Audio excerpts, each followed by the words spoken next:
म्हणते आपण गणपती बाप्पा मोरया असं का म्हणतो, त्याऐवजी गणपती बाप्पां की जय असं का म्हणत नाही? तुम्हाला माहिती आहे का?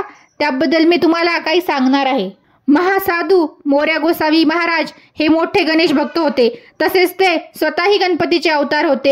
दर महिन्याच्या विनायक चतुर्थीला मोरगावच्या मयुरेश्वरच्या वारीला जात असे व चतुर्थीला मोरयांची पूजा करून परत येत असे चिंचवडला. हे ते दर महिन्याला करत असे.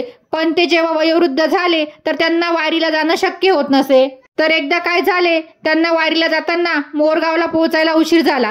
त्यामुळे मंदिराची दारे बंद झाली होती. त्यामुळे त्यांची व मयुरेश्वरांची भेट होऊ शकली नाही. त्यामुळे ते दुःखी झाले आणि तिथेच झाडाखाली बसून ते बाप्पांची आराधना करू लागले. आपल्या भक्ताला दुःखी पाहून मयुरेश्वर त्यांना प्रगट झाले आणि म्हणाले की आता तुझे वय झाले आहे, त्यामुळे तू पायी वारी करत मोरगावला येण्याची गरज नाही. मीच तुझ्या बरोबर चिंचवडला येतो. आणि त्यांना मयुरेश्वर प्रसन्न झाले.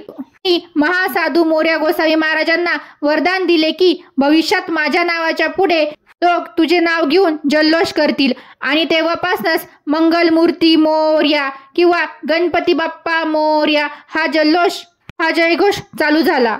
तर चिंचवडला महासाधू मोरया गोसावी महाराजांची समाधीही आहे आणि स्वयंभू गणपती बाप्पांची मूर्ती.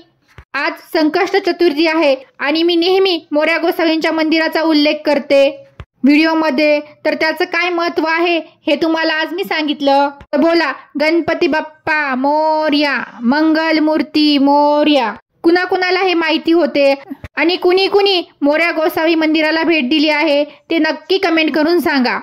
आणि इन्फॉर्मेशन आवडली असेल तर एक लाईक नक्की करून जा. बाय.